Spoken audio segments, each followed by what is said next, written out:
Aquí parece que tengo un problema con el PC.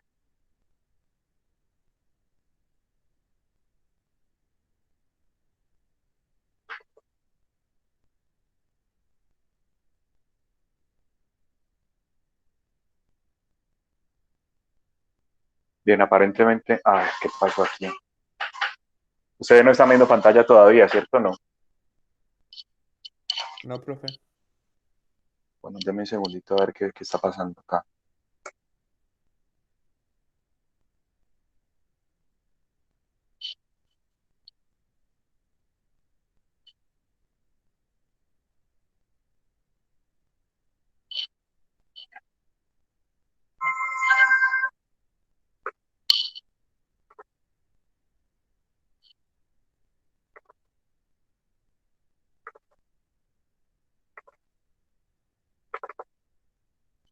Bueno, mientras tanto, vuelvo y abro aquí la clase y todo lo demás.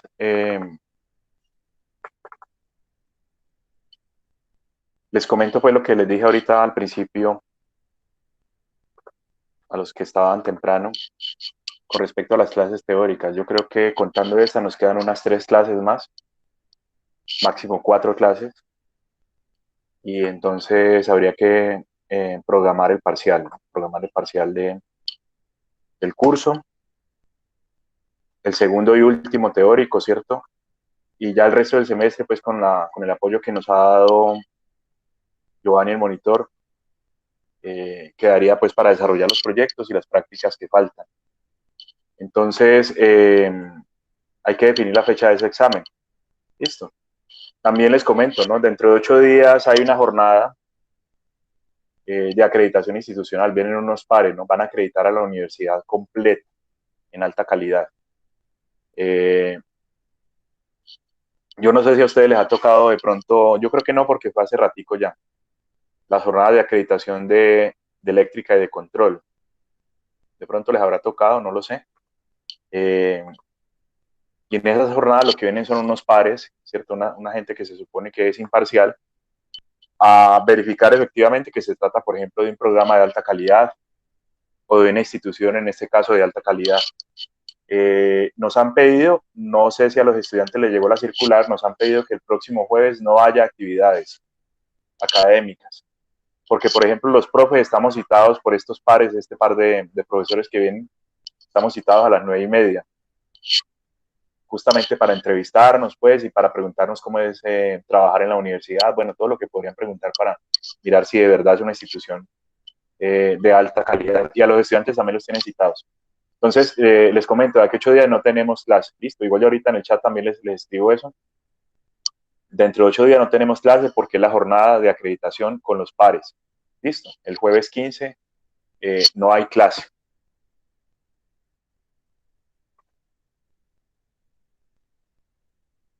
Y al final de la clase, para que definamos entre todos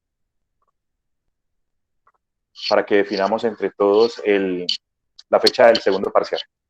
Bueno, ya por fin, tocó aquí matar un poco de procesos, pero ya me cargó hasta el MATLAB, estaba haciendo una simulación y me tocó matarlo. Eh, no sé si conocen el Linux, el kill, ¿no? Eso es súper útil. No llega y mata, hay ventanas, lo que esté bloqueado lo elimina. Bien, habíamos quedado, buenos días a todos otra vez, habíamos quedado la clase pasada a mitad de tema con respecto del pipeline, ¿sí? Eh, los procesadores modernos todos tienen este tipo de paralelismo, ¿no? Paralelismo a nivel de instrucción. Aparte, ¿cierto? Del otro que es el paralelismo de múltiples núcleos, el multicore, ¿sí? Pero si usted analiza solo esos núcleos, uno solo de esos núcleos, un solo de los procesadores, por ejemplo, que en su PC tiene 8 procesadores, digamos, ¿sí? Se coge uno solito de ellos, él internamente también tiene un paralelismo que es el que hemos venido describiendo desde la clase pasada, paralelismo ILP o pipeline, ¿no? Línea de producción.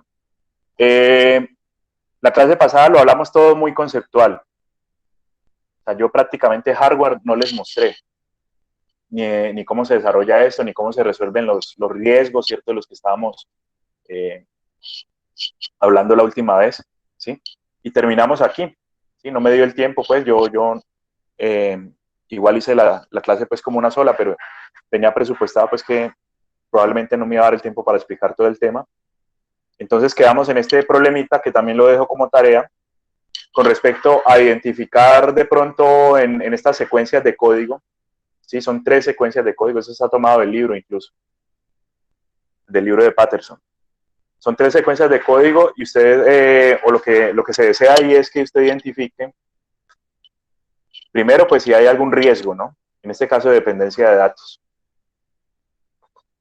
Si hay algún riesgo de dependencia de datos y qué solución podría dársele a ese riesgo, ¿cierto? Evitar de pronto lo que hemos hablado, cuando hay dependencia de datos, el peligro es que para la operación o para la instrucción que yo estoy desarrollando en un momento determinado, se usen operandos de entrada no válidos, ¿cierto? Operandos de entrada que no han sido actualizados, que tienen un valor anterior, un valor viejo. Yo necesito es que la operación, según la lógica con la que yo programo, la operación se desarrolle con el último resultado válido, no con un resultado viejo que viene de pronto de quién sabe dónde, ¿sí? Entonces, ahí hay puras operaciones entre registros y valores inmediatos. Ahí no hay pues nada de movimiento. Ah, sí, hay un load y solo un load. Pues de resto son puras operaciones, como les digo, tipo R, si quiere, pues entre registros o entre un registro y un valor inmediato. Entonces, el ejercicio es que usted identifique dónde están las dependencias de datos y también identifique si podría solucionar esas dependencias con forward, o sea, con atajos, forwarding, o con burbujas. A veces el forward, en las diapositivas anteriores, o sea, lo que hablábamos el martes, a veces el forward no da, porque el forward, así usted genere un atajo para el dato que está generando, para que el dato que está generando como resultado, así usted tenga un atajo, ya cuando el dato está listo, en el tiempo ya la instrucción se supone que ya se ejecutó, ya viene en la etapa de ejecución o una posterior. El atajo no puede devolverse en el tiempo, ¿no? Cuando ya el resultado está listo, el otro ya viene ejecutando o ya lo ejecutó. Y eso es un problema, ¿no? Entonces, a veces el forward no es suficiente. La pregunta es, si hay dependencias, ¿dónde están? ¿Y en qué casos se puede usar forward? ¿En qué casos hay que usar burbujas? ¿O en qué caso uno puede simplemente correr el código o reordenarlo? Porque también era una estrategia.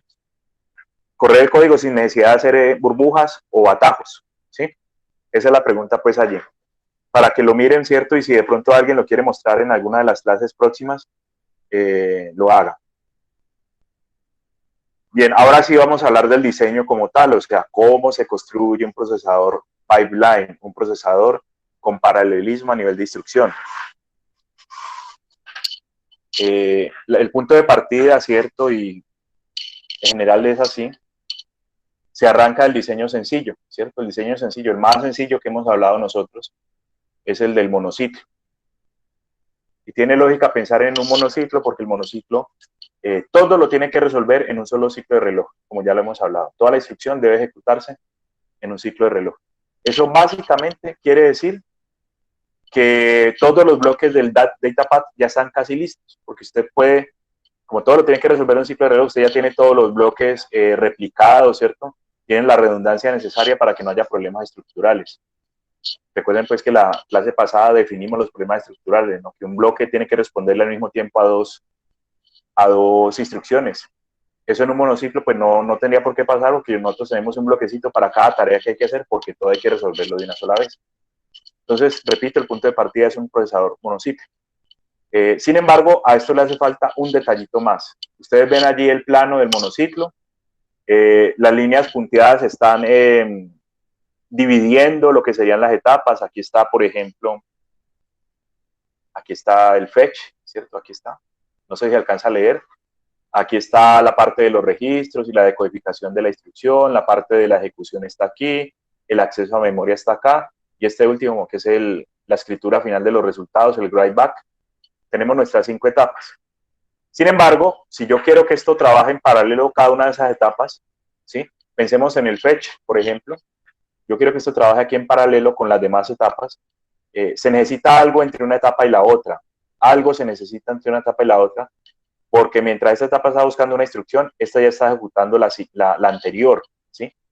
Mientras aquí estamos buscando, haciendo fetch, o sea, buscando la instrucción I+1, en la primera etapa, en la etapa 2 ya va la instrucción I, ¿sí? Aquí iría, a ver dónde lo escribo, aquí iría la instrucción I, ¿cierto? Y aquí ya estamos recuperando la instrucción I+1. Pero si eso es así, entonces a la instrucción I le empiezan a cambiar los valores de la etapa previa. ¿Sí? Los valores de la etapa previa, pues claro, está buscando la instrucción I más 1 y yo estoy ejecutándola ahí. Empieza a mover esto, a cambiar porque la está buscando acá en la memoria. Si me mueven esto, pues yo me tiro la instrucción siguiente, ¿cierto? Ya no va a ejecutarse bien porque está moviéndose el valor que estaba generando aquí la memoria de código, la memoria de instrucciones. Entonces, una cosa característica, ¿cierto? Siempre está, siempre la ponen, aparecen todos los procesadores que tienen pipeline. Una cosa característica son los registros de pipeline, ¿sí? Los registros son básicamente, aquí entre etapas, son básicamente necesarios para guardar los resultados intermedios que va generando cada etapa. Nosotros hemos hablado la clase pasada como de una lavandería, ¿no? Entonces, llega un trabajo, una instrucción, una tarea, digamos, y usted tiene que lavarla, luego secarla, luego doblarla, ¿sí? Entonces, haga de cuenta que usted necesita ponerle entre etapa y etapa como una canastica, ¿sí? Una canasta, digamos, o una mesa. Cuando usted ya lavó la ropa, tiene que ponerla en un lugar para que la otra etapa que sigue, de pronto el secado, tome de ahí los resultados intermedios, o sea, la ropa que ya está lavada y necesita secarse, y siga ejecutando, ¿sí? Entonces, cogemos el monociclo y le ponemos estos registros y ya tenemos un pipeline. Básicamente ya ahí está definido, ¿cierto? Construido el pipeline. Esos bloquecitos que ustedes ven en azul allí, lo que hacen es, repito, guardar los resultados intermedios entre una etapa y la otra, ¿sí? Para que a la etapa, por ejemplo, la etapa 3, para que a la etapa 3, esta que está aquí, no le cambien las cosas mientras está trabajando, porque la etapa 2 está haciendo una instrucción completamente diferente. Entonces, estos registros cambian su contenido con cada ciclo de reloj, cada flanco de reloj hace que almacenen temporalmente el resultado que generó la etapa inmediatamente anterior. Y de esa manera le sostienen, durante todo ese ciclo de reloj, le sostienen los resultados a las etapas que están ahí adelantico de ellos, ¿sí? Esa es como la mesita, ¿cierto? O la canastica donde se va guardando la ropa ahí mientras está la otra etapa lista para avanzar, digamos, para recibir una instrucción nueva. Entonces, por ejemplo, ¿cierto? Si usted va a hacer fetch de instrucción aquí, hace todo el proceso que hemos hablado, ¿no? El PC actúa como una dirección, con esa dirección se busca aquí la instrucción que quiero ejecutar en un momento determinado, ¿sí? Esa instrucción entra aquí como parte del registro, ¿sí? Pero también se guarda, como ven ustedes aquí por encima, PC más 4, porque por si de pronto puede pasar, la instrucción sea un salto, a esta etapa no le toca decidir eso, ella solo le va guardando la instrucción, los resultados intermedios a las demás etapas, esta solo guarda la instrucción actual, la que se quiere ejecutar, y PC más 4 por si de pronto hay un salto, ¿sí? Y como pueden ver ustedes, ese PC más 4 por acá, bien adelante en la etapa 3, y hasta en la 4, ¿sí? PC más 4, puede que haya un salto y que toque sumarle un desplazamiento, pues eso se hace por allá en la etapa posterior. Pues el registro, en este caso, y eso es un parámetro del diseño también, en este caso sería de 64 bits. Aquí hay 32 y la instrucción también tiene 32. Pues esos registros comen cierta cantidad de espacio, ¿cierto? En el área, digamos, que uno tiene para diseñar el chip, pueden llegar a ser bastante importantes en cuanto a cuántas compuertas me gasto y demás, pero toca ponerlos porque de esa manera se le sostiene, repito, la información a las etapas que vienen. Pues aquí tenemos un registro de 64 bits, aquí habría que calcular de qué tamaño son todos estos valores que tiene que guardarle usted a la etapa posterior. Eso es un ejercicio de diseño que se hace muy comúnmente en este tema, ¿sí? Decirle, vea, de qué tamaño son los registros de pipeline necesarios para poder ejecutar, para poder implementar este procesador que tiene paralelismo ILP. Entonces sí, uno calcula, ¿no? 32 aquí, aquí va guardando un registro, aquí se puede guardar otro, aquí hay un dato de 32 bits también, o sea que este mero registro de acá, el segundo, tiene 128 bits para poder guardar todo lo que se podría necesitar para etapas posteriores. Y así, ¿no? Habría que calcular, repito, lo que va pasando en cada etapa. Esto hasta ahí está muy bonito, ¿sí? Este es el pipeline básico. Pero tenemos nuevamente la pregunta, bueno, dos preguntas podría formular yo en este punto. La primera es el control qué, ¿sí? Primera pregunta, ¿y el control entonces qué? ¿Dónde está el control ahí?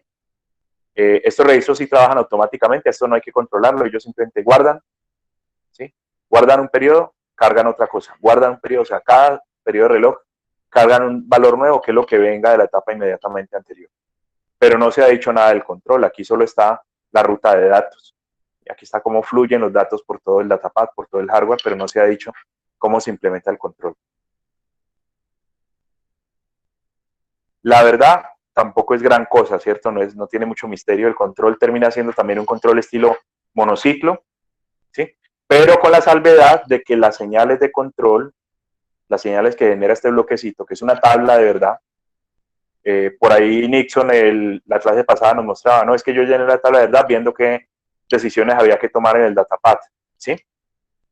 Tal cual, aquí también, dependiendo de la instrucción, aquí está el opcode, aquí viene el opcode, que son 6 bits. Dependiendo del opcode, ya el control toma todas las decisiones que toque tomar en el datapad, ¿sí? Todas las decisiones ya son tomadas desde esta segunda etapa. Aquí ya se ha decidido cómo vamos a operar en todas las etapas, ¿sí? Sin embargo, esas decisiones tienen que durar, tienen que sobrevivir hasta la etapa correspondiente. Por ejemplo, este multiplexor de acá, venga, yo borro y lo señalo mejor, ¿sí?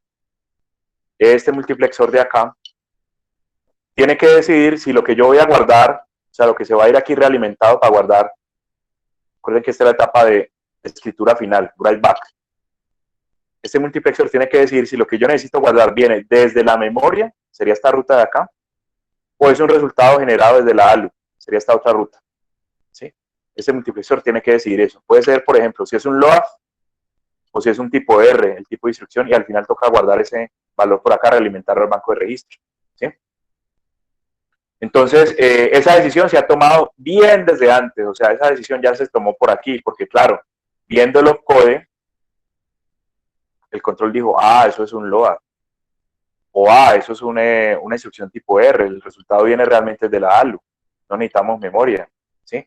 Entonces, esa decisión ya se ha tomado desde acá, pero como las instrucciones van cambiando con cada etapa, ¿cierto? Pues usted ya no puede desde acá manipular directamente al multiplexor, tiene que esperar a que esta instrucción, en ese momento que viene aquí, que era el LOAD, por ejemplo, avance hasta la etapa final, que es la de posescritura, ¿sí? Y ahí sí manipular al multiplexor. Entonces, resumiendo un poco, aunque yo creo que ya lo intuyen viendo el dibujito, ¿sí? El control sí es una tabla de verdad, pero las decisiones que se toman en ese bloque de control se van propagando también por los registros hasta que llegan al punto en el que tienen que ser aprovechadas, ¿sí? Por ejemplo, hay unas decisiones aquí que solo viven hasta esta etapa. Por ejemplo, este multiplexorcito de acá, estoy señalando, este de acá, pues ahí, ¿cierto? El control tomó la decisión en este punto, sobrevive esta etapa y ya, no hay que propagar más esa señal. Pero hay unas como la del write back, la última, por ejemplo, la que estaba explicando ahorita, la que está en rojo aquí a la derecha. Esta decisión sí toca propagarla, ¿cierto? Y tenerla ahí guardadita hasta que sea necesaria, que sería justamente en esta última etapa de aquí. Entonces, eso le pone más carga a los registros, o sea, también hay que guardar, aparte de datos, hay que guardar en esos registros decisiones del control, decisiones que el control ha tomado desde la segunda etapa que decodificó la instrucción, ¿sí? O sea, los registros terminan siendo un poquito más grandes en cada caso, justamente porque esas decisiones se generan aquí, pero todavía no se pueden usar, se usan en el momento apropiado, ¿cierto? En la etapa en que estemos. Entonces, el registro queda un poquito más grande. Ahí puede haber una segunda tarea, de pronto otra vez por si alguien quiere botarle corriente a eso, y es ahora sí, con todo lo que es necesario, con todo lo que es necesario guardar, preguntarse por los tamaños de estos registros de pipeline, ¿sí? ¿Cuál es el tamaño en cada caso, ¿cierto? ¿Cuántos bits requiere este registro? ¿Cuántos bits requiere este otro? Y así. El procesador, un núcleo del procesador Intel Core, yo leía por ahí que tiene 15 etapas de pipeline, ¿sí? Y aparte hay una operación superescalar, que eso lo podemos explicar después, ¿sí? Entonces, imagínense, si son 15 etapas de pipeline, necesitas 14 registros entre cada par de etapas. Entonces, claro, eso se va agrandando y se va volviendo demasiado denso. y esas etapas de pipeline entonces van a empezar a consumir mucho justamente por los registros que necesita uno para poder guardar la información intermedia, tanto de datos como de control. Aquí voy a parar un momentico para preguntarles si estamos claros con esto, si se entiende, si hay algún comentario. Los escucho.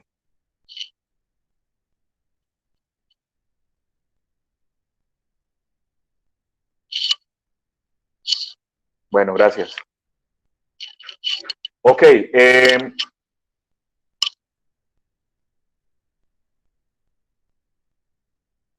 Es muy común y en el libro lo van a ver, ¿cierto? Y esto es una pequeña explicación de eso. Que le expliquen a uno lo que es el timing, ¿cierto? O sea, le expliquen a uno cómo se maneja la sincronía, la temporización del pipeline con estos diagramas que están viendo aquí, ¿cierto? Aquí lo que tenemos, como bien dice el eje de arriba, es el tiempo. ¿Sí? El tiempo, pero en términos de ciclos de reloj, o sea, un tiempo discreto. Entonces, el ciclo de reloj 1, el ciclo de reloj 2, y así, el ciclo de reloj 7 por acá. Mientras que en este eje de abajo lo que tenemos es las instrucciones que van entrando, ¿cierto? Que se van ejecutando. Este es el flujo secuencial. Como dice arriba, ¿cierto? Es la ejecución del programa, el orden de ejecución del programa en instrucciones. También discreto, ¿no? La instrucción I en un momento determinado, la instrucción I más 1, la instrucción I más 2 y demás. Entonces, otra vez, en un mundo ideal, sin problemas de ningún tipo, pues lo que tendríamos es un comportamiento de pronto como el que estamos mostrando aquí, en el cual entra la instrucción I, ¿sí? Ya en este momento la instrucción I en el ciclo de reloj 1 entró, en el ciclo de reloj 2 ya avanzó a la etapa de decodificación o de registros. En este caso, como es un load, toca hacer una suma entre un registro y un valor inmediato, entonces aquí estaría recuperando el registro. En la etapa de reloj 3, ciclo de reloj 3 estaría haciendo la suma entre el valor inmediato y el registro. En el ciclo 4 estaría accediendo a memoria, en el ciclo 5 estaría volviendo a escribir en el registro el resultado que recuperó de memoria. Noten pues que aquí hay registro y aquí hay registro, pero no hay problema estructural. ¿Alguien me dice por qué?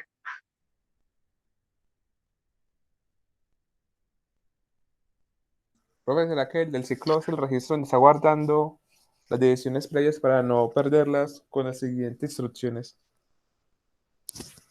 No es tanto por ahí la cosa. No es tanto por ahí. Problema estructural, como lo definimos la última vez. Un problema estructural Profe, aparece.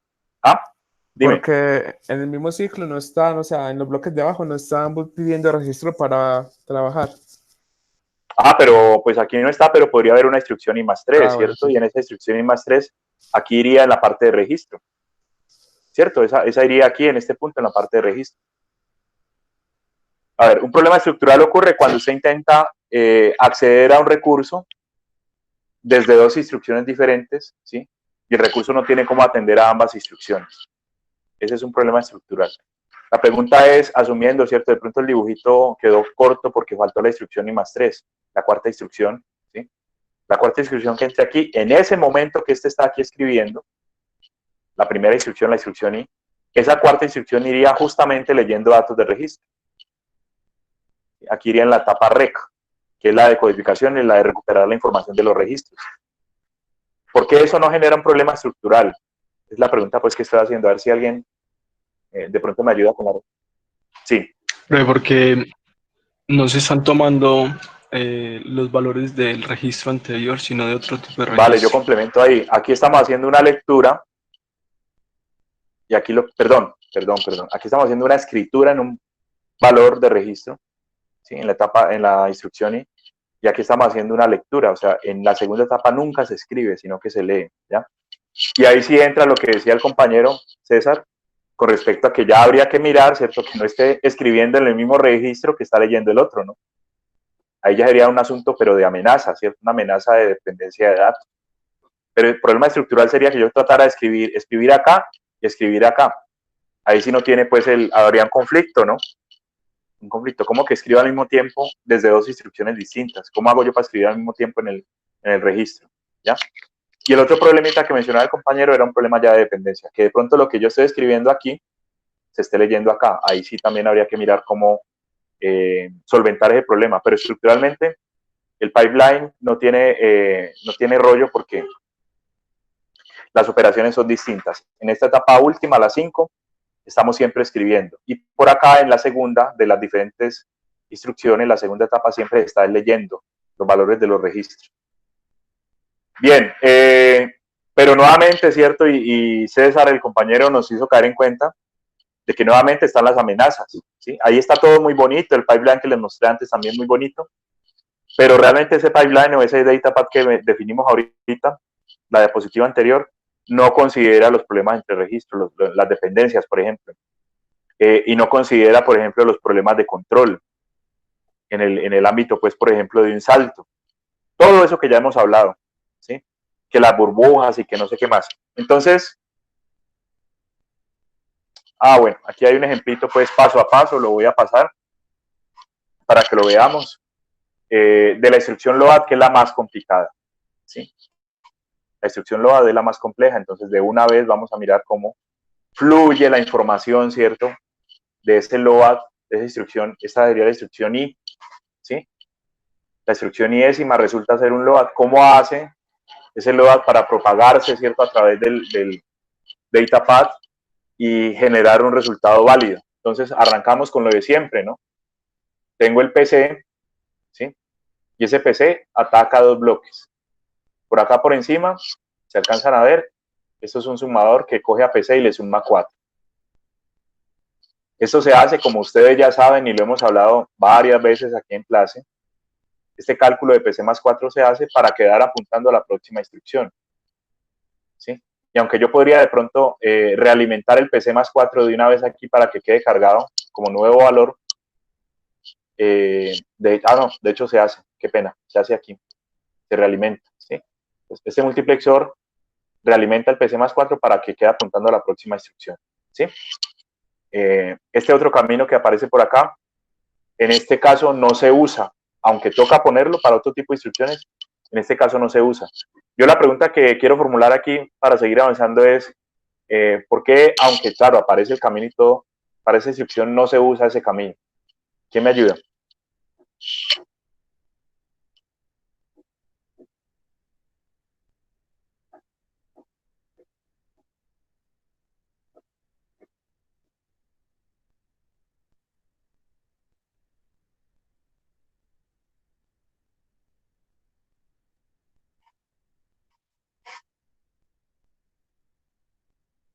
Bien, replanteo. Este bloque de arriba calcula la dirección de la próxima instrucción. Y como ven ustedes aquí, esto realimenta. Y la próxima instrucción con este multiplexor que hay aquí, carga PC más 4. Pues para apuntar, repito, a la instrucción inmediatamente posterior. ¿Ya? Y realmente ese datico de PC más 4 muere allí. Esto ya no hay necesidad de hacerlo, aunque aparece pues para otro tipo de instrucciones, ¿sí? Esa es la pregunta que estoy haciendo. Este camino está ahí, aunque ese dato no lo vamos a usar en el futuro, en ninguna etapa posterior nos va a servir, porque ese es un load, ¿sí? Diciendo necesitamos guardar PC más 4 para nada más. La pregunta que yo formulo es, ¿y entonces en qué caso y por qué está apareciendo ese caminito de datos? ¿Por qué toca guardar eso en el registro de pipeline y sostenerle eso por allá para una etapa posterior? Mateo dice para los saltos, es correcto, ¿sí? Si la instrucción fuera un salto, ahí sí tocaría tener guardadito PC más 4, porque por acá en una etapa más adelante toca hacer una suma con un desplazamiento. Entonces, se calcula PC más 4 y se guarda, aunque no se necesita, ¿cierto? En esta instrucción en particular no se necesita PC más 4 para nada más. Por el otro lado, el lado de abajo, ¿cierto? La instrucción lo que hace es buscarme, perdón, el PC que tengo aquí, la dirección lo que hace es buscarme la instrucción y ponérmela aquí, ¿cierto? La memoria de código, la memoria de instrucciones, busca la instrucción iésima, que es un load, y lo carga aquí. Ahí tenemos la primera etapa, el fetch, ¿sí? De toda la información que se ha generado desde la primera etapa, realmente solo es útil este pedacito de acá. Bien. Entonces, con ese valor de la instrucción que ya aparece aquí, estamos en la segunda etapa, con ese valor de la instrucción pasan dos cosas. Una es que se le pide al banco de registros que me cargue un registro por acá. Y la otra cosa es que aquí aparece un dato con signo extendido, ¿sí? Para poder hacer el cálculo de la dirección del LOAD. Recuerden pues que el LOAD lo que hace es ir a memoria por un dato. Entonces, con el registro y el dato inmediato con signo extendido, se hace el cálculo de dónde está la información que necesito para cargar desde la memoria a un registro. Que bueno, que aquí aparece un valor que guardar, que ese PC+4 sigue apareciendo aquí. Sí, estos caminos, este y este, en este caso concreto, no se usan. Estos caminos son para otras instrucciones. Realmente lo que me interesa a mí del LOAD en este momento es el registro y el dato inmediato ya con su signo extendido, para en la siguiente etapa poder hacer el cálculo de la dirección donde está la información que necesito. Justamente cuando yo avanzo, ocurre eso, ¿no? Se pone este multiplexor acá, el datico que venía del registro se hace acá, aquí se calcula una suma, ¿sí? Y de todo, otra vez, de todo lo que hay aquí disponible, por ejemplo, esto aquí no se usa, esto aquí ya no se usa, todo lo que me interesa a mí es este datico de acá, porque ese datico va a servir como dirección, ¿sí? Aquí he calculado en la etapa de ejecución, la tercera etapa, he calculado la suma entre el registro y el valor inmediato para tener la dirección. Posteriormente, en la etapa 4, ese datico que venía aquí se usa como dirección, como ya dije. Esto no sirve. En esta instrucción, este camino no nos interesa, ¿sí? Porque el dato es una dirección como tal. Sí. Qué pena, ¿me podría repetir la parte 3? Claro que No la sí. entendí muy bien. Vengo desde acá, ¿no? Etapa 2. Usted sabe que un LOAD tiene, a ver, vamos a poner aquí un LOAD cualquiera. Carguen el registro de 1,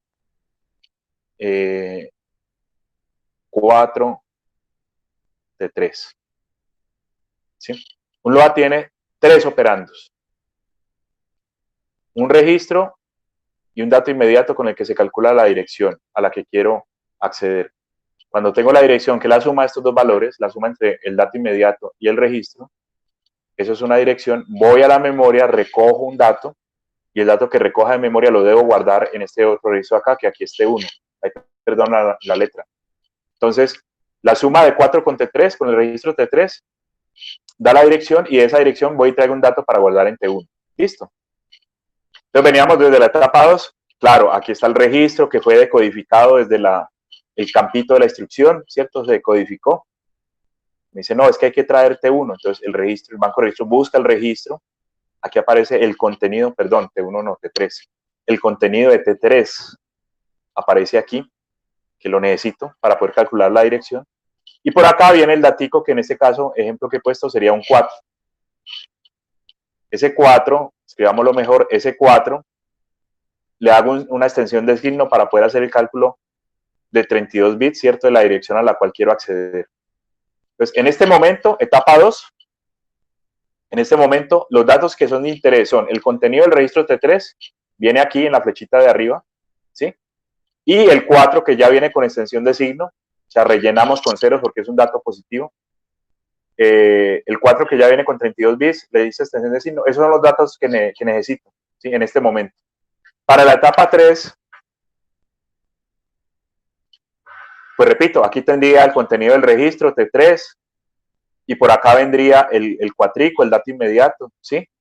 Ese es el par de datos que me interesan, aunque hay un montón de datos adicionales, por ejemplo, este PC+4 y otros más, que realmente a mí no me sirven en este momento para esta instrucción, ¿sí? Aquí viene el contenido del registro, acá viene el 4, con signo extendido. Hay que manipular este multiplexor y le digo, vea, ese 4 póngamelo aquí a la entrada, que en ese momento es lo que necesito, ¿sí? Manipular ese multiplexor para que aquí esté T3 y el 4, dato constante, ¿sí? Y aparte de todo hay que decirle a la ALU, sume, ¿sí? Porque esa suma es, o el resultado de esa suma es la dirección. Es la dirección que necesito para traer la información de memoria. ¿Listo? Entonces, claro, hay otro montón de datos. Esta, por ejemplo, este PC+4 más un corrimiento, esto no se usa, no necesitamos en este momento. Este dato que viene de por acá, que se propagó, en este momento no se necesita. Incluso este flag de 0 que está aquí tampoco se necesita. Yo no estoy verificando si son iguales los dos contenidos de la ALU. Lo único que me sirve a mí de esta etapa tercera en un load es el resultado de la ALU, que es una dirección. ¿Sí? Es lo único que necesito en este momento. Todas las demás cosas son para otras instrucciones y en este caso no me importa tenerlas. Solo necesito el resultado de la ALU, que contiene la dirección de la memoria donde está el datico que necesito, la información que necesito. No sé si le contesté, César. Sí, profe, muchas gracias. Bien, entonces, como ya acabo de decir, ¿cierto? Viene la dirección acá, con eso ataco memoria, el contenido o el resultado del ALU no interesa ya más, este camino en este caso ya no sirve, ¿sí? Con la dirección recupero el dato, ¿sí? Y entonces, nuevamente, lo único que me sirve a mí de esta tercera etapa, perdón, de esta cuarta etapa, que es la de memoria, es ya lo que me trajo la memoria, ¿no? Ah, vea, usted quería tal dato, véalo, aquí está, ¿sí? Este es el dato, el valor de memoria que quiero cargar en el registro. Listo. Etapa 4, memoria. Cojo la dirección, me trae el dato. Y en esta última etapa, pues, la etapa de write back, o sea, de escritura posterior, tenemos esta conexión aquí para que el datico que venía de la memoria finalmente se realimente y aparezca aquí en el banco de registros, ¿sí? Y ese datico se escribe en el registro ya como un resultado final. Eso es básicamente el funcionamiento, cómo se va propagando etapa por etapa, ¿cierto? La información para poder lograr, por ejemplo, un load, ¿sí? Cargar una palabra desde memoria. Yo recomendaría, ¿cierto? Si a usted le interesa el detalle de esto, recomendaría hacer un ejercicio similar de pronto con otros tipos de instrucción. Por ejemplo, una instrucción tipo R, ¿sí? Van a ver ustedes, por decir algo, que una instrucción tipo R, ahorrar aquí todo esto, una instrucción tipo R pasa por esta etapa y no hace absolutamente nada. Una instrucción tipo R aquí pasa sin hacer nada. O sea, el datico que viene del ALU, que es tipo R, me lo traigo por acá, y como esta instrucción es de memoria, pues, y realmente las tipo R no hacen acceso a memoria, pues simplemente lo que hace es quemar tiempo eso ahí, ¿sí? Pero eso es consistente con lo que estábamos hablando la clase pasada con respecto a que todas las instrucciones tienen exactamente, si usted las mira individualmente, usted mira una instrucción a ella sola, todas las instrucciones demoran exactamente la misma cantidad de ciclos. En este caso, 5 ciclos, ¿sí? Entonces, claro, una tipo R podría durar menos, ¿sí? Pero por el asunto del paralelismo, siempre demorará 5 ciclos. Y entonces, esa instrucción que pasa por ahí, pues se gasta ese ciclo haciendo nada en la etapa 4, porque ahí en memoria, pues no hay que hacer ninguna operación, simplemente sostener el dato para la siguiente. Entonces, yo recomendaría, repito, si usted quiere entrar en el detalle de cómo funciona esto bien, mire las demás instrucciones, mire la tipo R. Ay, ay, ay. Me acaba de caer aquí la cámara. A ver. Bueno, yo asumo que me están viendo todavía, pues no se alcanzó a golpear. Ah, sí. Mire la tipo R, mire un store, cómo funciona aquí, mire el BDQ, por ejemplo, cómo podría funcionar acá, ¿cierto? Aunque el BDQ ya genera unos problemitas. Ya nosotros vamos a pasar justamente a describir un poco esos problemas, cómo se pueden resolver en el datapad, es decir, cómo implementar, por ejemplo, burbujas o atajos en un datapad, por ejemplo, del MIPS, que es muy fácil de, digo yo, ¿cierto? Que es muy fácil de entender. Si usted ya revisa, por ejemplo, las estrategias de atajos, de forwarding en un procesador moderno, complejo, como es los de esta arquitectura x86 en un Intel, por ejemplo, en una AMD, ahí la complejidad es altísima, ¿sí? Porque además hay que considerar un montón de posibles situaciones. Pero acá, digamos, debido a que son solo 5 etapas y que las instrucciones digamos, en su versión reducida también son muy sencillitas, acá se puede entender fácil. Bien, entonces, repito, vamos a mirar cómo se implementan, por ejemplo, las burbujas y el forward, los atajos, en este datapad MIPS que acabo de explicar, el MIPS con pipeline. Entonces, miren esta situación. Listo, tenemos una resta aquí. Vamos a restar este registro 1 con el registro 3 y el resultado va a quedar en el registro 2.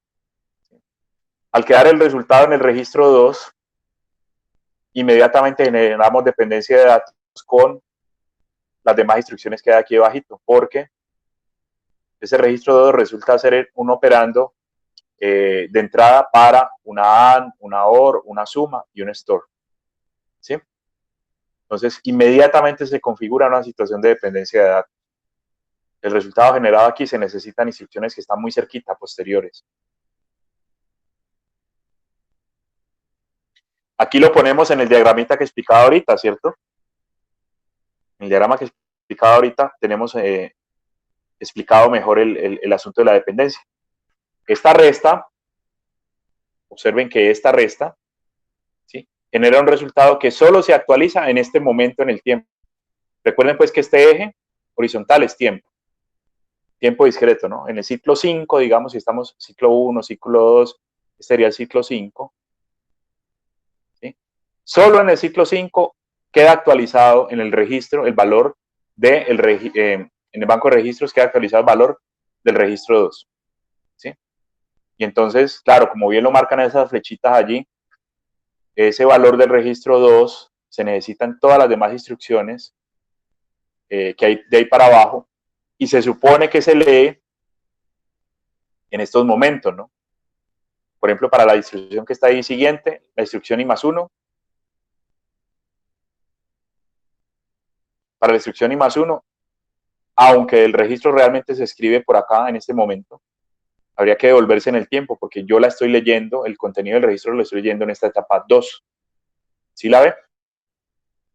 No sé si eso se entiende. Me confirman, pues, si me estoy explicando claramente. Esta flecha implica devolverse en el tiempo. ¿Sí la ven o no?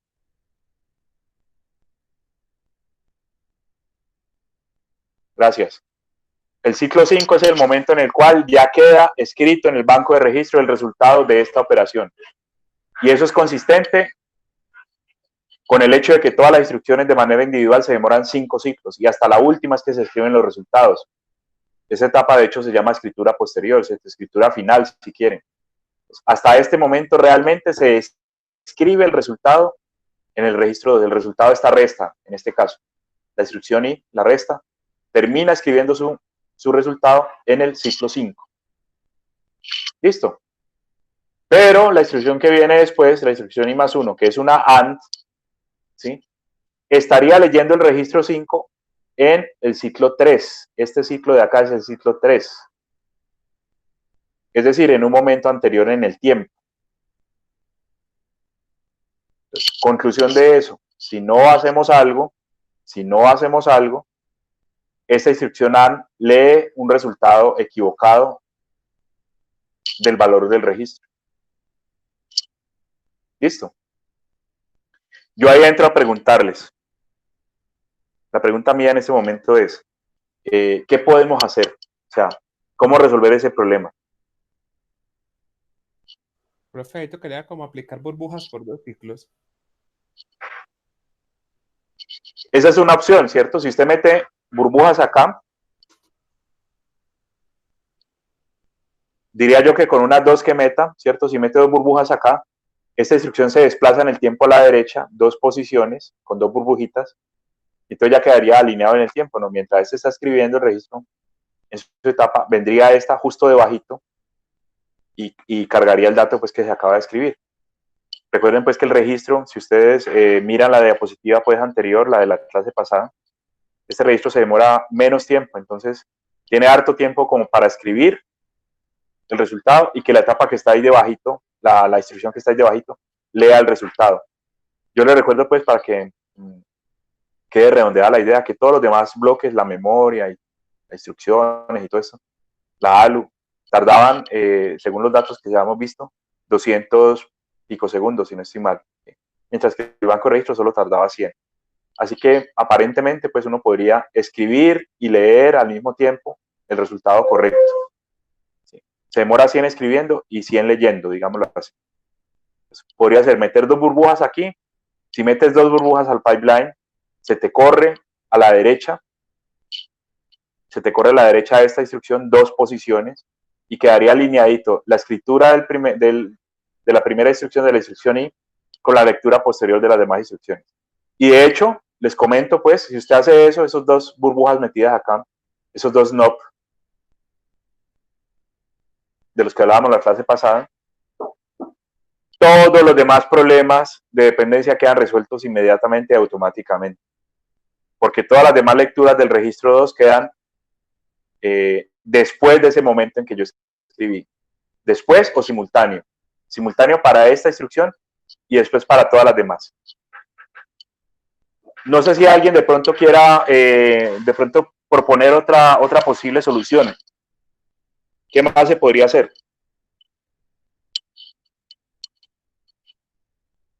¿O esa es la única posible, meter burbujas? Yo les recuerdo que meter burbujas degrada el desempeño, ¿no?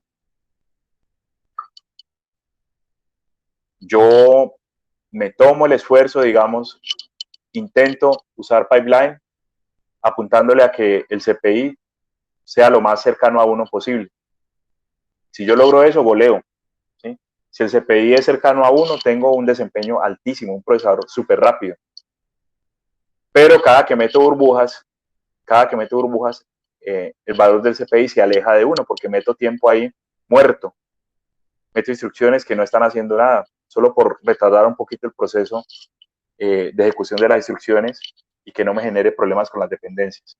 ¿Alguna otra idea? De pronto, ¿a alguien se le ocurre qué más se podría hacer para resolver este problema?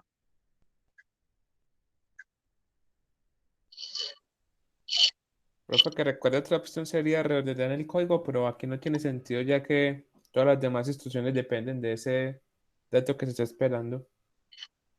Eso, usted mencionó otra de las 3 opciones que hay, ¿cierto? Que es reordenar las instrucciones, escribirlas en un orden diferente, buscando pues que en vez de burbujas, el procesador después de la escritura, en este puntico de acá, haga trabajo útil mientras tanto, ¿no? Metemos una instrucción diferente que se vaya ejecutando mientras se resuelve el asunto de la dependencia y ya queda escrito el valor, ¿sí? Pero como bien dice Mateo, aquí eso no es posible porque todas las que están ahí debajo necesitan el valor. Entonces no hay ninguna que yo pueda meter ahí como para quemar el tiempo, pues, mientras tenemos el resultado. Entonces, de las 3 opciones, esa segunda, en principio aquí no sería posible, pues yo no conozco el resto del código. De pronto sí puede uno meter por acá más instrucciones, de por acá abajo no sabemos qué instrucción haya que pueda meter aquí. ¿Algo más?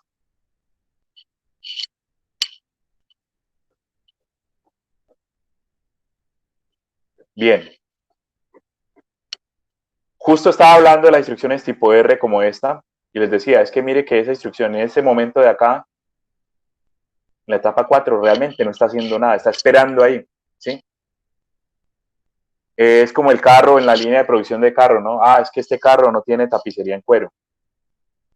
Este carro tiene tapicería normalita, no le pongan tapicería en cuero. Entonces pasa por la etapa de tapicería en cuero y el operario que está en esa etapa pues simplemente deja pasar el carro, se sienta ahí, no tiene que hacer nada, el carro pasa, ¿cierto? Se espera un momentico y sigue, porque en esa etapa particular no hay que hacer nada. Y esperando pues que venga el próximo, a ver si a ese sí se le puede poner la tapicería. Igual ocurre acá, ¿sí? No hace nada, ¿sí? Realmente el resultado de la instrucción está disponible en este punto. Como ya lo hemos hablado, ¿no? Como es una instrucción tipo R, la resta realmente se hace aquí, en la etapa de ejecución. ¿Sí? Entonces, de las 3 opciones que hay para solventar los problemas de dependencia, ya mencionamos la burbuja de hecho me resuelve todo de ahí para abajo, ¿sí? Pero baja la eficiencia, baja el desempeño. Hablamos de reordenar el código, que en principio parece pues que no se puede hacer. Y la tercera opción que es forwarding, manejar atajos.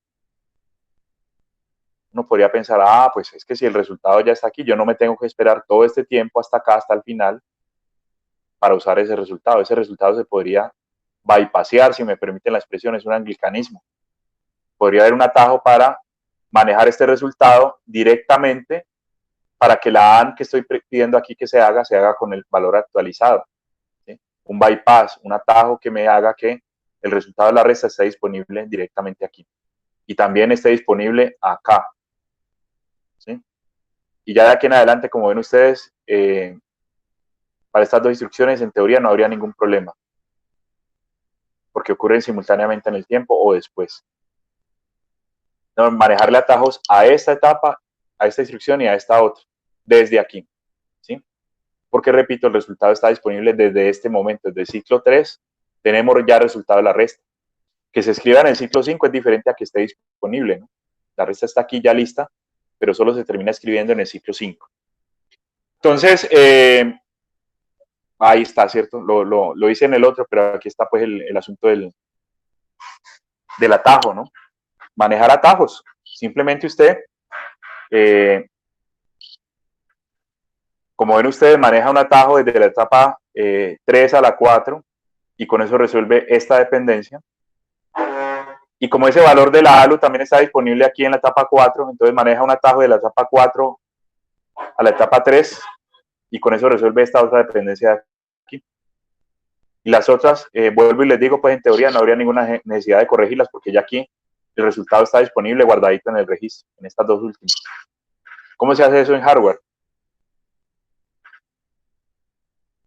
Hay una unidad aquí, esta es nueva, no la habíamos discutido, una unidad que se llama unidad de atajos. ¿Sí? Y esa unidad de atajos está comparando los campos de registro de la instrucción que viene acá. Recuerden pues que aquí está la instrucción cargadita, ¿sí? En la etapa 2. Campos de registro en la etapa 2 con los campos de registro destino de la etapa 4 y 5. ¿Sí? Yo lo voy a preguntar así habladito, ojalá alguien me conteste. Si usted fuera a montar un atajo, ¿cierto? Como persona, o sea, no lo vamos a hacer en hardware todavía. Usted fuera a escribir cuándo hay que hacer atajos, qué tendría que estar haciendo continuamente para poder determinar, hay que usar el atajo. ¿Cómo hace uno, cierto? Ya como una persona, ¿cierto? Usted me lo explica así habladito.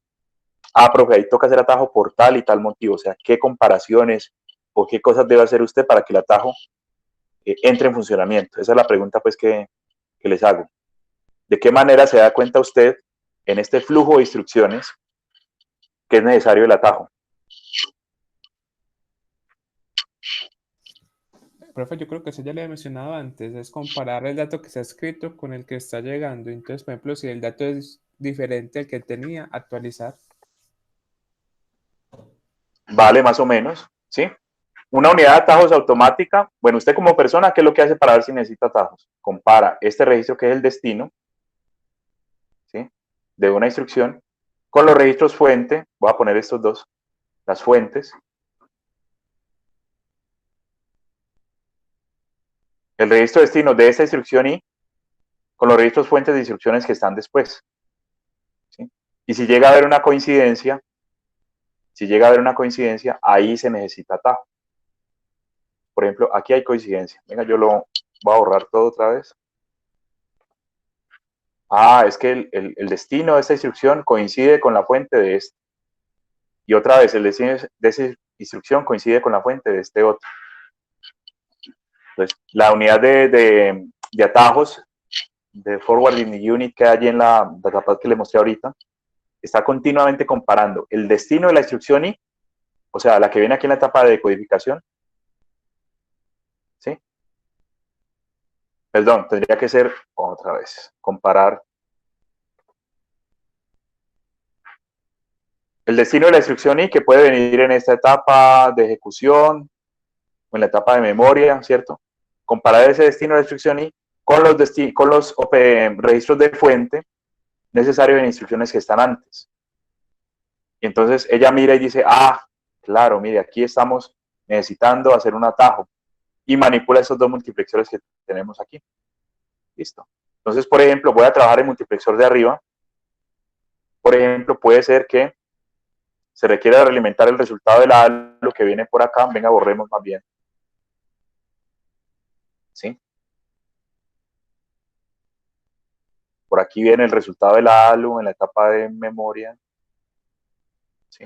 Y en vez de usar, estos son los registros. ¿Sí? En vez de usar un valor viejo que viene de los registros que vendría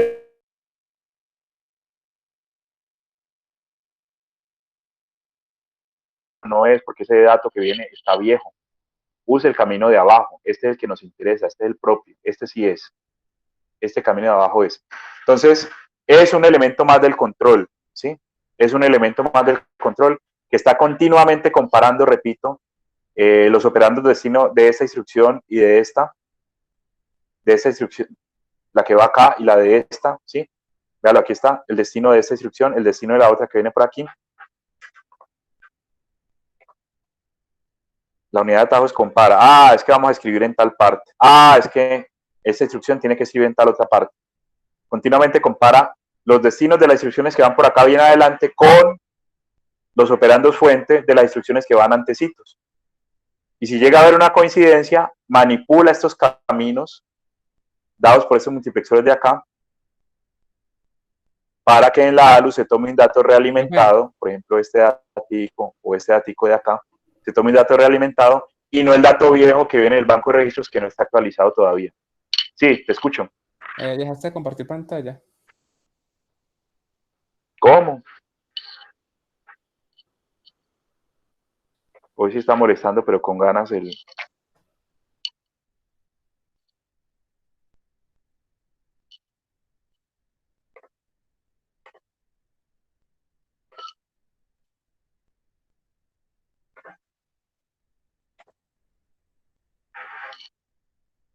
A ver, vamos a presentar otra vez.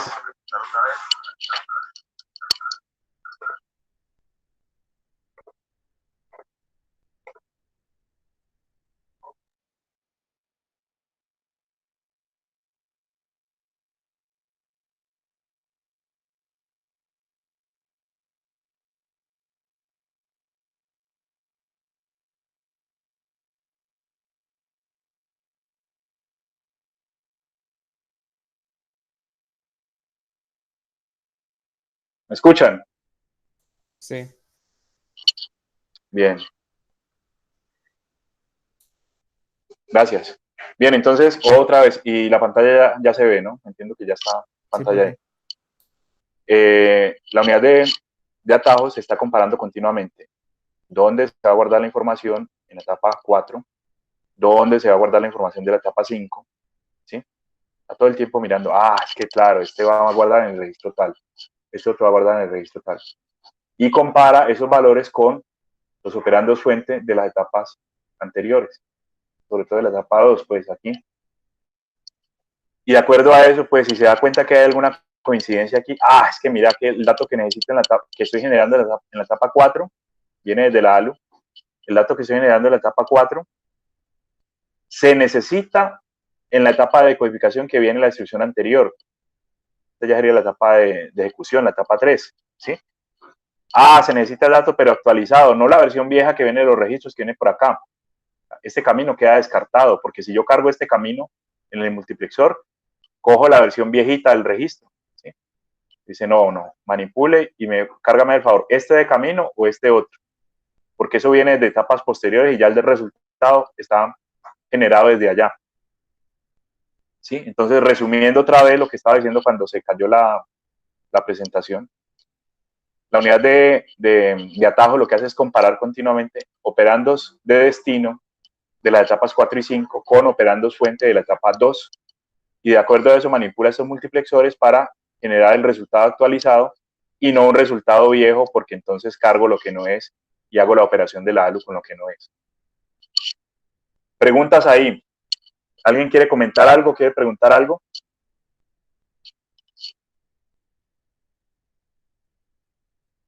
Bien.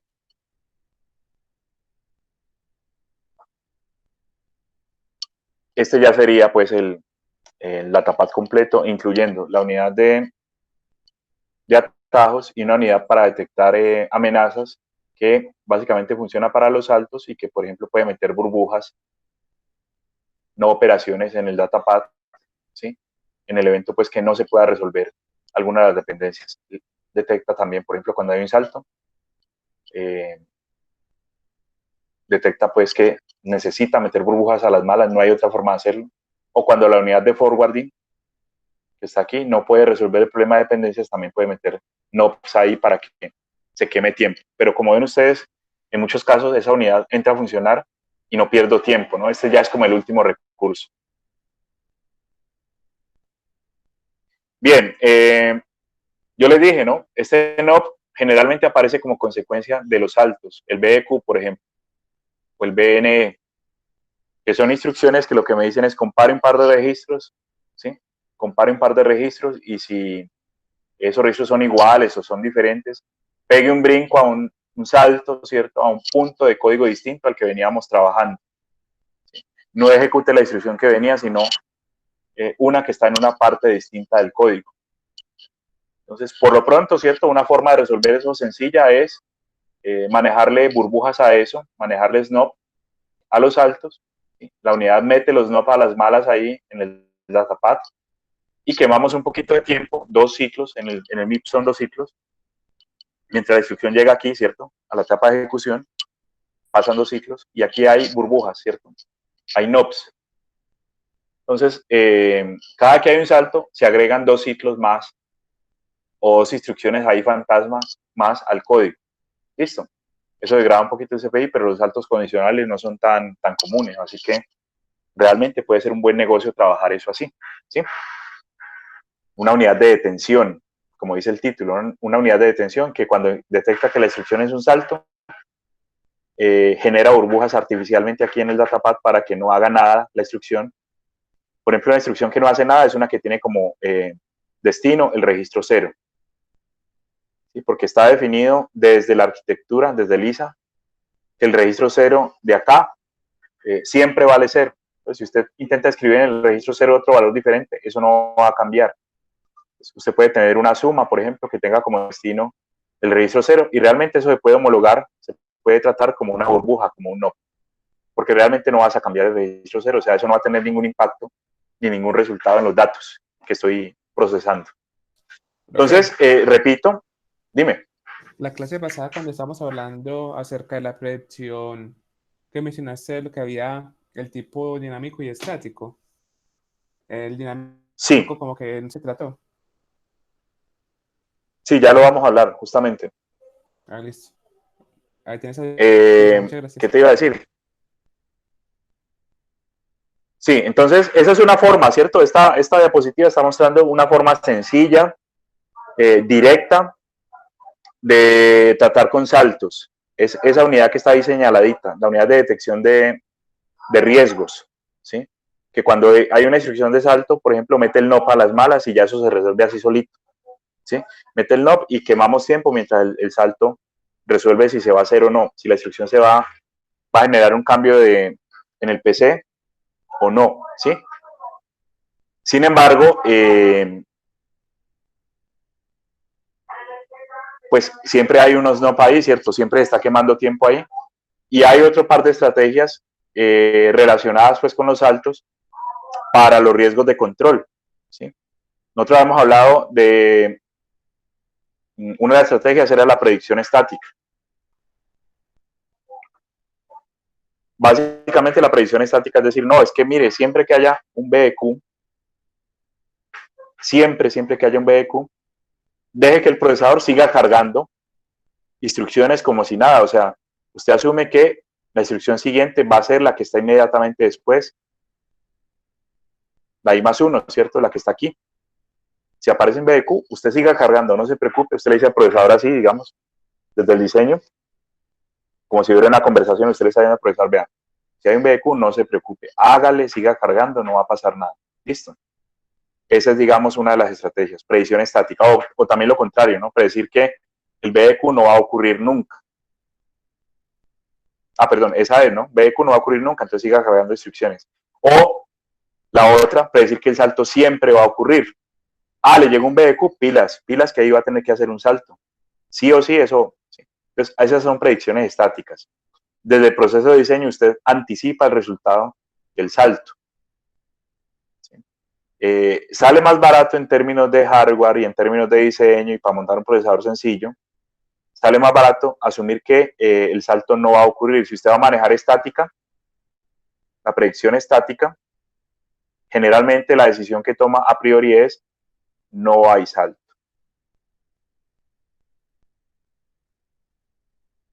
¿Sí? ¿Por qué sale más barato? Porque entonces desde que llega el BDQ, pues usted sigue con su pipeline normalito, como si nada, carga la instrucción I+1, carga la instrucción I+2, ¿sí? Lo único que hay que tener cuidado con el control es que cuando ya se define el salto, y usted ha predicho que no había salto, cuando usted ya aquí en esta etapa de acá hace la resta, por ejemplo, y se da cuenta que los dos registros sí son iguales, usted ha predicho que no iban a ser iguales, entonces lo que tienen que hacer es anular las instrucciones que vienen detrás, ¿cierto? Volver las burbujas. Es la única cosa que toca hacer con el control, ¿no? Usted predijo que no iba a haber salto. Y si hubo salto, entonces anula y vuelve NOPS las dos instrucciones que vienen aquí anteriores y le toca ya cargar la nueva dirección donde hay que pegar el brinco para que el PC quede apuntando a esa dirección y la próxima instrucción cargue la que sí es. Yo voy a lanzar una preguntita, espero me ayuden ahí con la respuesta, ¿sí? Y ya vemos lo que significa la predicción estática. Mire, esta diapositiva, así como está, ni siquiera está manejando predicciones. Esta diapositiva está manejando burbujas. Cada que ocurre un salto se mete en burbujas, ¿sí? Vamos a suponer una situación de predicción estática, que es como lo práctico, lo normal, donde le dicen no hay salto, no hay branch, ¿sí? La pregunta concreta es, ¿qué me gano yo de esta estrategia que está aquí, que es meter NOPS, a esta otra? ¿Se gana uno algo o no? ¿Y qué me gano? O sea, ¿cuántos ciclos me gano y en qué situaciones? Esa es la pregunta.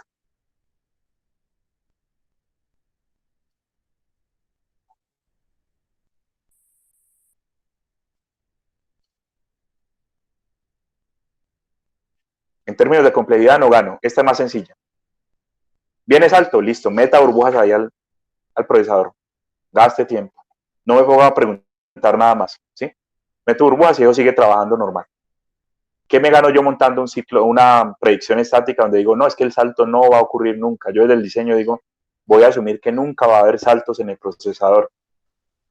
Profe, no sé si la ¿En qué respuesta será situaciones gano algo? que, o sea, como usted siempre está diciendo que no hay salto, no tienen que estar metiendo burbujas hasta que de pronto se haya un salto y haya que meterlas para poder ejecutar el salto.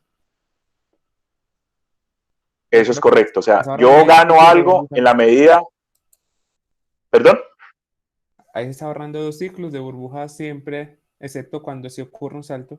Eso es. Yo gano algo en la medida en que la predicción sea correcta. Cada vez que la predicción sea correcta, la que yo hice, me gano 2 ciclos. Cada que yo haga una predicción correcta, me gano 2 ciclos de reloj, ¿sí? Y eso todo apunta al CPI ideal cercano a 1 del que hemos hablado tanto, ¿sí? Y cada que mi predicción falla, pues aparecen 2 ciclos que yo no contaba, ¿cierto? Que son metidos ahí a las malas, pero que tienen que aparecer porque pues toca anular las instrucciones que venían previamente. ¿Listo? Si usted avanza en complejidad, ¿cierto? Hay una estrategia más avanzada todavía, que es la predicción dinámica. Aquí tengo un ejemplo que es para el ARM, procesador comercial, hijo del MIPS, ¿sí? Pues ya eso se vuelve como una maquinita de estados. Hay una unidad de predicción, ¿sí? Y entonces, esto está pensado mucho es para los ciclos. Realmente, los saltos condicionales uno lo maneja mucho, mucho, mucho en los ciclos. Ustedes lo saben, ¿cierto? Ustedes programan a cada rato en sus lenguajes de programación en MATLAB, por ejemplo, para i desde 1 hasta 20. No, en este caso es una maquinita de estado la que está manejando predicciones. O sea, ya para predicción dinámica se complica demasiado el control y toca tener una máquina de estados, básicamente la que estoy mostrando ahí en la diapositiva, que dinámicamente está prediciendo lo que va a pasar con el salto. ¿Listo?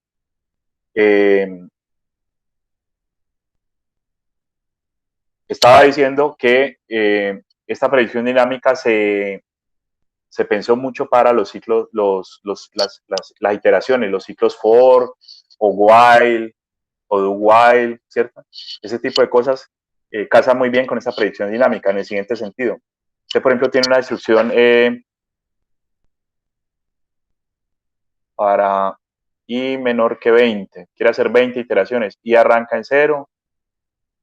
Yo vuelvo y escribo todo que está horrible, ¿sí? Usted dice, no, vamos a poner ahí en 0, luego pone un for y menor que 10, ¿sí? Y por acá en alguna parte está el incremento de i, ¿sí? Entonces, la predicción dinámica, pues mire que funciona, ¿cierto? En el sentido de que 10 veces la comparación va a dar falsa. Entonces, no hay que tomar el salto. 10 veces no toca tomar el salto. Pero la 11ª vez, sí, vale. La última vez, la 11ª vez, ya esta predicción da verdadera. Perdón, da falsa. Entonces toca brincar a un segmento de código diferente, ¿cierto? Al que venía yo ejecutándose aquí. 10 veces el salto no ocurre, yo hago las instrucciones en orden y la 11ª pega el brinco hasta por acá. Entonces, en predicción dinámica, básicamente manejamos como esa secuencialidad, como esa historia. Hay una maquinita de estados que está viendo qué ha venido pasando las últimas veces y de acuerdo a eso tiene una predicción determinada, ¿sí? Entonces, las dos bolitas que están en azul implican que el procesador va a asumir que el salto va a ocurrir, ¿sí? Si el procesador está en este estado o en este otro estado, la predicción es que el salto va a ocurrir. Y si el procesador está en este estado o en este otro de acá abajo, los dos grisecitos, la predicción dice es que no vamos a tener salto, ¿sí? Y entonces, por ejemplo, yo voy a arrancar en esa azulita de arriba a la izquierda, ¿sí? Usted ha venido haciendo predicción de que hay salto, ¿sí? Y esta flechita dice, si efectivamente hay salto, me quedo ahí y sigo prediciendo lo mismo. O sea, yo me quedo ahí atercando de que el salto va a seguir ocurriendo. Y eso me lo refuerza esta flechita de acá, porque si el salto sigue ocurriendo efectivamente, pues tengo buenas posibilidades de que en el futuro siga ocurriendo, ¿cierto? Estoy todavía de pronto en un ciclo en el que sigue pegando el brinco y sigue pegando el brinco y sigue saltando ahí, ¿sí? Eventualmente, de pronto, mi predicción sale falsa, ¿cierto? Yo predigo que va a ocurrir y no ocurre. Entonces tomo esta rutica de acá, ¿sí?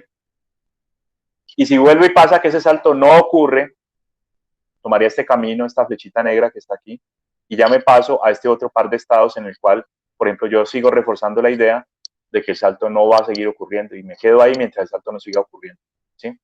Como les digo, pues en el ARM para brincos, para butlas, para ciclo for, while, esta maquinita de estados asociada pues a la predicción dinámica, ¿cierto? Cambia en el tiempo la predicción, a veces dice que salte, a veces dice que no salte, ¿sí?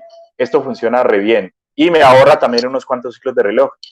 Yo creo que ustedes también están al tanto, ¿cierto? Están conscientes de que toda esta complejidad agregada, realmente el impacto que tiene el desempeño total es pequeño, ¿sí? O sea, ya es como ganarme unos cuantos circuitos de reloj en un código grandote, ¿no? Porque realmente saltos no son muy comunes, no están, digamos, todo el tiempo, ¿cierto? En el código, pero algunos ciclos de reloj me ganan, entonces aprovecho, ¿cierto? Y monto la maquinita de estados, que tampoco es que sea muy compleja, monto la máquina de estados y me gano esos ciclos de reloj adicionales. Esto, digamos, explica, espero, ¿cierto? Ustedes ya me dirán si es cierto. Yo creo que ya con esto queda explicado cómo es, por ejemplo, un asunto de predicción dinámica. Solo por aclararlo un poquito más, voy a arrancar por este estado de acá. Dice el procesador, voy a asumir que no hay saltos. A predecir siempre que no hay saltos. Ese sería este estado. Si efectivamente no hay saltos, se queda ahí. Ahí se queda prediciendo que no va a haber saltos. Si de pronto eventualmente aparece un salto, ocurre un salto, me brinco este estado, donde se sigue prediciendo que no va a haber. ¿Sí? Se sigue prediciendo que no va a haber. Si efectivamente no hay, pues vuelvo al estado inicial. Pero si llega a haber, ya me brinco a los otros dos estados. Esto ya han pasado 2 veces seguidas que se tomó el salto y yo estaba prediciendo que no. Si ha pasado 2 veces seguidas que me equivoqué en la predicción, cambio mi estrategia y asumo que el salto va a seguir ocurriendo acá o acá. ¿Alguna pregunta? ¿Comentario ahí? Profe, una inquietud. Si Sí. yo, por ejemplo, estoy en el circulito de que estoy diciendo que siempre hay saltos, entonces sí, constantemente Sí, acá. siempre estaré metiendo burbujas. No, señor. Usted está prediciendo que va a haber salto. Tiene que agregar al datapad, tiene que agregar una unidad allí en la etapa, la primerita, donde le calcule rápidamente la dirección, a donde hay que saltar. Él llega y coge el PC y lo carga ahí rapidito a la dirección de por allá donde toca saltar. ¿Ya? Para que mire que es más complejidad todavía. Es más complejidad todavía. Bien, ¿alguna otra pregunta, comentario de esta parte de la predicción dinámica? Bien, ya para terminar, eh, a semejanza pues de lo que es reorganizar el código, ¿cierto? Lo que hemos hablado de reorganizar el código. Cuando hay amenazas de control también se puede hacer algo similar, ¿sí? Aquí hay 3 casitos para que de pronto los estudiemos en detalle. En el sentido pues de que en vez de meter burbujas a las malas y que eso queme tiempo, uno podría un poquito reorganizar el código, ¿cierto? De tal manera que en ese tiempo muerto que toca esperar a ver si el salto ocurre o si no ocurre, en ese tiempo muerto meter trabajo útil, ¿sí? Vuelvo al ejemplo del tipo que tenía que meter la tapicería en cuero. Ah, bueno, usted está ahí sentado haciendo nada, venga, ¿por qué no hace otra cosa? Haga tal otra instrucción o haga tal otra etapa mientras llega el carro que sí necesita tapicería en cuero, ¿no? Es como aprovechar ese tiempo para hacer algo útil. Entonces, analicemos este primer ejemplo, ¿no? Tengo una suma, sumo S2 con S3, ¿sí? Y el resultado lo cargo en S1, ¿ya? Y por acá hay una pregunta, ¿no? Si S2 vale 0, pegue un brinco por acá bien adelante en el código, un brinco por aquí arriba, ¿sí? Brinco adelante. Entonces, aparece este concepto, ¿cierto? Un slot de tiempo, un slot de retardo, que básicamente se refiere a un tiempo muerto, digamos, en la predicción estática, por no complicar las cosas, ¿sí? En la predicción estática, o en las burbujas, mejor, un tiempo muerto que se gastaría a una instrucción NOP, ¿no? Usted metería ahí una instrucción NOP, se gastaría ese tiempo ahí muerto en nada, básicamente, haciendo nada. Entonces lo que dice esta estrategia, no, reprograme, ¿cierto? Planifique la ejecución de las instrucciones para que en ese tiempo realmente estemos haciendo trabajo que sirve, ¿cierto? Por ejemplo, como bien lo marca ahí la diapositiva, ¿por qué no coger y mover esta instrucción, esta suma, que de pronto no tiene nada que ver aquí con los saltos? ¿Por qué no ponerla despuesito? De tal manera que en vez de tener una burbuja, estemos metiendo una instrucción que antes estaba antes, pero que puede ejecutar aquí después, ¿sí? Y que no tiene para nada que ver con lo que es el salto, ¿cierto? La instrucción había que hacerla sí o sí porque estaba antes del if. Y sí o sí se va a hacer, ¿cierto? Pero se pone aquí despuesito. Y de esa manera me gano un tiempo. No sé si eso se entiende, si estamos claros, si no. Bueno, caso B, ¿sí? Tengo este flujo de instrucciones, esta ejecución de acá, ¿sí? Aquí esta instrucción está preguntando, si S1 vale 0, pegue el brinco hasta una instrucción anterior, ¿sí? Se está devolviendo. Haga de cuenta que es un do while, ¿sí? Haga esto mientras S1 sea igual a 0. Cada que llega aquí al final, si S1 sigue valiendo 0, sigue haciendo lo mismo y estamos en esta bucle aquí, ¿sí? Obviamente, ¿cierto? Luego de la comparación aquí, hay un tiempo muerto también, porque si de pronto toca meter burbujas, claro, yo no puedo ejecutar nada de lo que hay aquí debajo, a menos que sepa que el salto no va a ocurrir, ¿sí? Entonces meto burbujas, por ejemplo. Y nuevamente, la idea, por ejemplo, sería aprovechar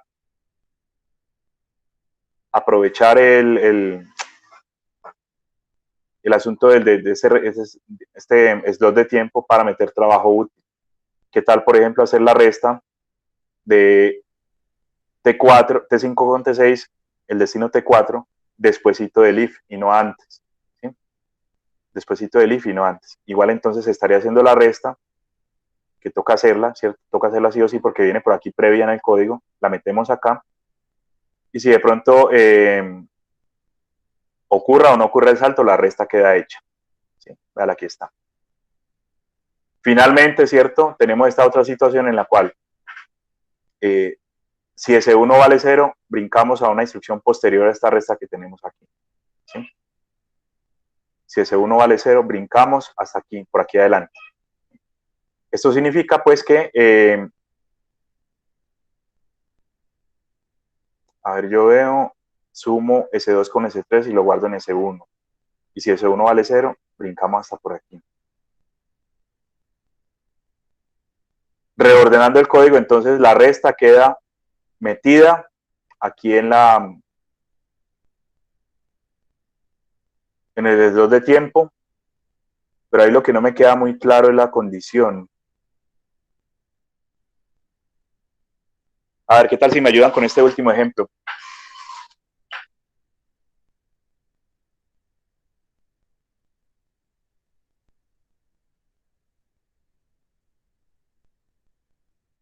Aquí habría que hacer algo más, ¿no? No sé si la pillan ustedes. Los escucho.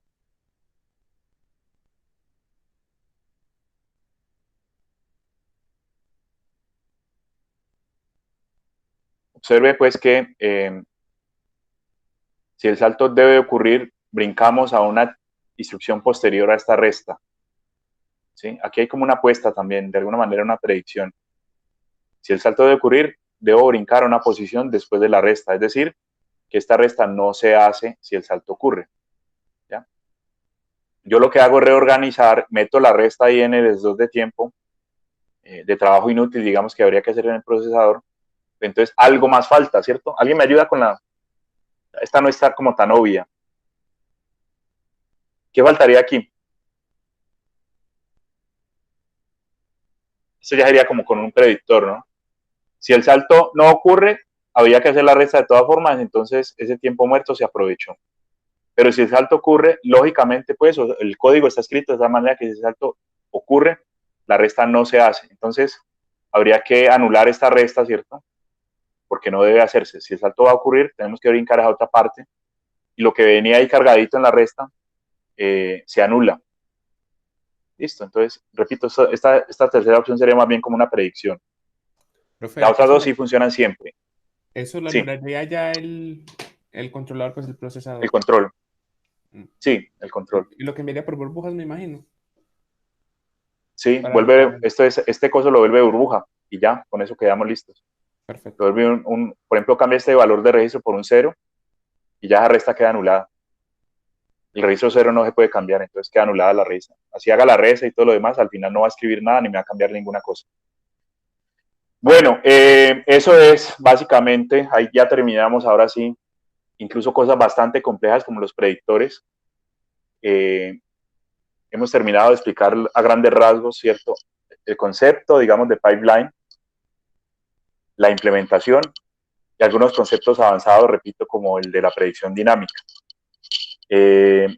Hablemos del parcial, hablemos del examen. Le repito, yo creo que pueden ser 2 o 3 clases más las que faltan, ¿cierto? Dentro de 8 días no hay clase, es decir, solo tendríamos clase el martes. Por esto, pues, que nos han aconsejado en una circular que les demos tiempo a ustedes de estar en la jornada, pues, esta de acreditación que viene para la universidad, ya que 8 días estamos en eso.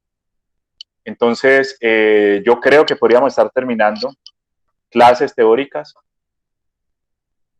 Sería ya del martes en 8. Yo creo que podríamos estar terminando clases teóricas el martes en 8. Falta ver los temas de jerarquía de memoria, lo del caché, que en algún momento les he mencionado, y falta hablar de las interrupciones, de las excepciones y esas herramientas que tienen los procesadores para atender situaciones excepcionales o cosas que están ocurriendo en el entorno, ¿cierto?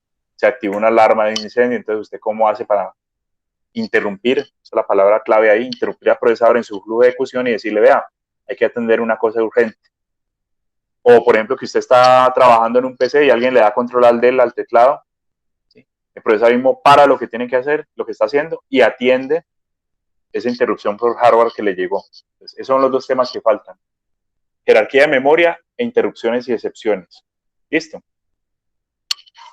Son 2 clases, ¿no? Yo creo que en 2 clases podemos abordar esos temas. Entonces, repito, de este martes en 8 estaremos acabando la parte teórica, ¿cierto? Las clases teóricas. Este martes en 8 es, 20. a ver, yo veo, martes 20, ¿sí? Mi propuesta, si a ustedes les parece, es hacer el taller el jueves 22, es decir, de hoy en 15. Jueves 22 es el taller del parcial. Y hacer el parcial el 27 de octubre. ¿Qué les parece así? Los escucho. A mí me parece bien, profe. También Listo, entonces estoy de sería, acuerdo. sí, También de pronto meter una de asesoría entre el tiempo antes del parcial, por si algunas cosas resulta para preguntar. Vale, vale, vale. Si quieren, me acuerdo de aquí al martes y yo les pongo un horario distinto para que hagan consultas. Listo. Pues por lo pronto, martes Vale. 22, perdón, jueves 22 taller y martes 27 parcial. Listo, y ahí cerramos la parte teórica. ¿Vale? ¿Estamos de acuerdo todos? Listo. Voy a dejar de grabar. Perfecto, gracias.